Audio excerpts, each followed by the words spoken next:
Hi there, Dr. Lepora here, and I'm so excited to be bringing you this 4-part series on diversity and equity and inclusion. It's a very important element that is on people's minds, on their hearts.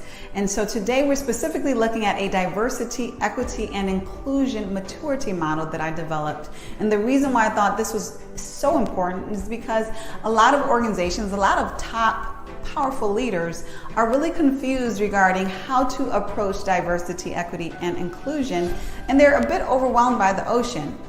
And even though individuals are powerful, are skilled, are smart, it does not mean that they know everything. And so specifically diversity and equity and inclusion, many of us are still learning in the industry. And so it's important for people to not be ashamed, but to be open to learning how to leverage D&I to better their organizations, to better their business, to better their teams and their people. So we're going to dive into this model so that you can see a real look, a real evolution of how your organization can grow, take that journey in maturing through D&I. So first and foremost, I want to talk about these 5 levels that you see. Basic, awareness, appreciate, integrate, and sustain. This is very important because what it suggests, what it implies, and what it directly says is that you have to make an evolution journey in order to optimally manifest D&I in an optimal way within your organization. I'm not going to read everything, but I do expect you to read all of this in order to absorb it all. But the essence that differentiates these levels is going from an organization that is more reactive, more based upon what they have to do, to actually being D&I. So it's from an organization that is reactive to passive to active to proactive and then to sustaining. And so these all look very different. And so that intention of your organization, of the efforts, of the investments by your leaders, by the body, is what gets you migrating, what gets you evolving and upgrading through that journey. So what is important to understand is that basic level is one of compliance.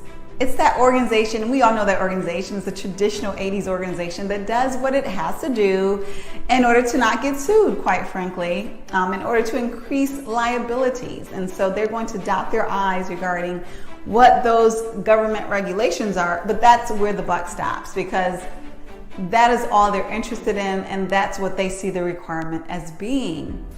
You know, and then that next phase is awareness. Well, okay, we see this diversity, this equity and inclusion, we understand it, and we know what it may be, and it may be a positive thing, you know, and that awareness goes more into a phase of now we appreciate it. We appreciate what diversity, equity, and inclusion is. And not only do we appreciate it, but then that goes into we want to be engaged, we want to be active, we want to do something, you know, to basically manifest this great thing that is good for our bottom line, good for our business, good for our people. And then ultimately that inspiring level is sustaining. And that is when your organization culture represents D&I. It's going from an external focus, again, one that is reactive, one that is about compliance, to one that is more increasingly internal, to one about sustaining. Another way to look at it, or another component of that maturity, is about investment. How much of investment of energy, of intention, and resources is toward an organization being diversified, equitable, and inclusive? As that intention grows, as those investments grows, as those resources grow, then that maturity should grow along with it, assuming that it's the right, obviously, methodology and the right transformational efforts that are made.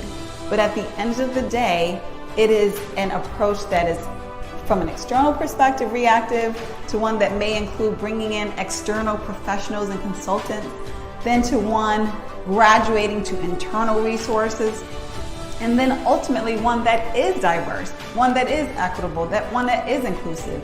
And that if you were to change that, you would change the organizational culture itself. Now, I will say most organizations are not at the sustain level. not even 3% within our country at least are at that sustained level. But you absolutely should aspire to that, because that's how you get there. Just like any other business goal that we have to aspire to it, we have to develop the plan, and then we have to apply our plan, our resources in order to get there. So I hope that helps. I hope that gives more information. If you find that it may be beneficial to anyone else, please share, and don't hesitate to reach out with any questions that you may have. Love discussing this, love helping organizations to do their best in the DE&I space, and I wish you all the best on your diversity, equity, and inclusion journey.